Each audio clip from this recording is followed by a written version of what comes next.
But who in their right mind would look at this and say, that is the nicest gray I've ever seen? It's really hard for me to dislike a paint color, or at least feel apprehensive about recommending one, especially for a color as safe and neutral as gray.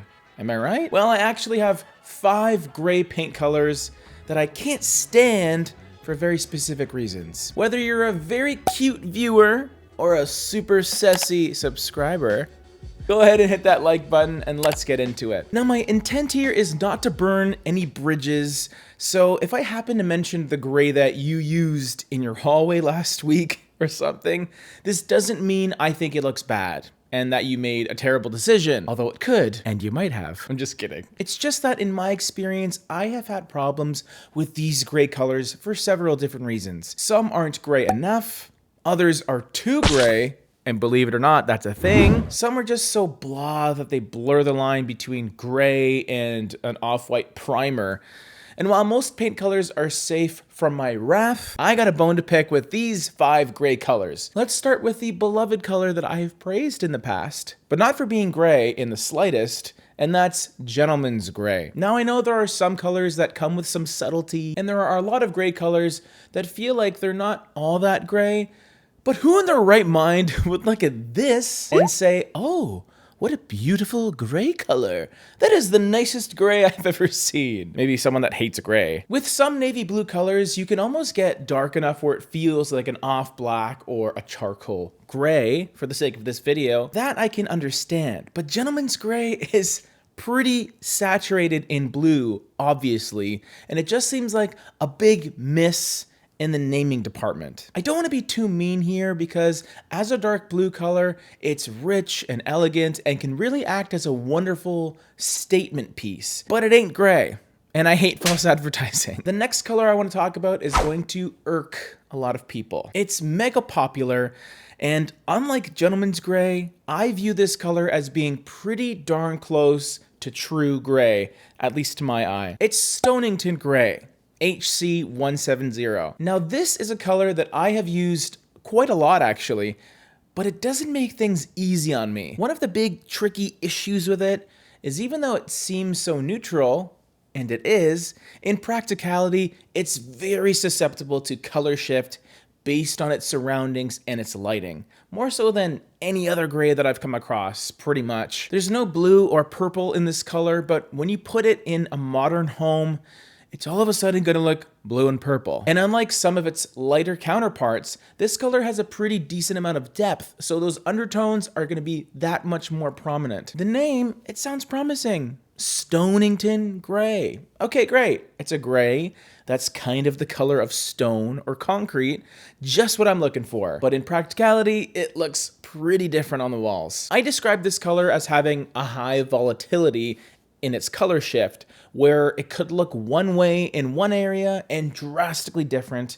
in another. I try not to blame the color here too much because it's more so the conditions surrounding it that's doing that, and with lighting that is very white or a tad warm leaning even, then you won't have as much of that purple tinge that can throw a lot of people off. But I always say that Stonington Gray is definitely a tread softly gray that I try not to recommend so much just for that reason. But if you can pull it off in the right environment, it can look pretty good. Let's move on to one of the older Benjamin Moore colors, part of the Classics color palette that I love, but not this one so much. It theoretically should have everything that I enjoy in color these days. Some nice versatility, some rich depth, and a beautiful warm undertone present. It's even kind of greenish, a little bit, which is blasphemous for me to speak against, but I can't help it. It's called Seattle Mist, and it is a pretty popular color from years prior.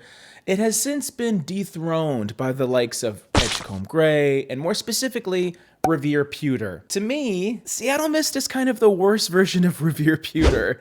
They have a ton of similarities to them. Their LRVs, or their light reflectance values, are right around the same point, but it just comes across as a bit of a bland, unexciting gray that just does not excite me. In fact, Revere Pewter has just a dash more of green, which gives it more character and more visual intrigue that has probably made it one of the most popular Benjamin Moore colors of the last 10 years. To me, Revere Pewter just makes Seattle Mist pretty much obsolete. The next gray I need to rant about is yet another example of false advertising. Come on, Benjamin Moore. The weather nerd in me is low-key fuming about what this color is called.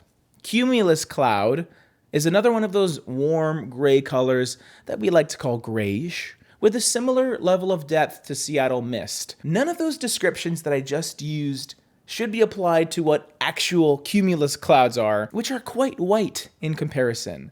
If you look at a cumulus cloud, it's the stereotypical, fluffy, cotton ball white clouds. Even if we give the benefit of the doubt to the Benjamin Moore color naming team and assume they were maybe going for the stormier towering cumulus or cumulonimbus cloud, I feel like they wouldn't have that red undertone present in this color. It's not a very stormy gray. The color itself to me is okay, but it is susceptible to a slight purple color cast, which doesn't necessarily suit all kinds of flooring and decor.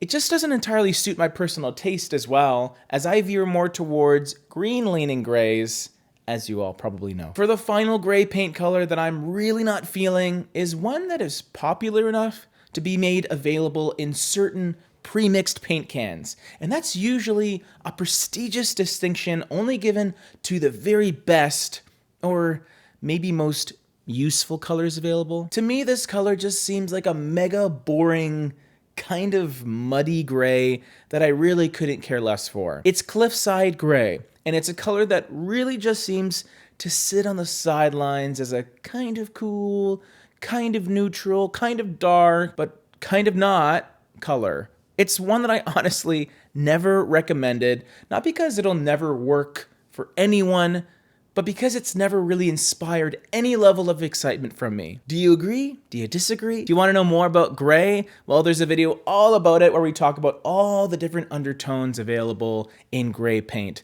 so I'm sure you'll like that.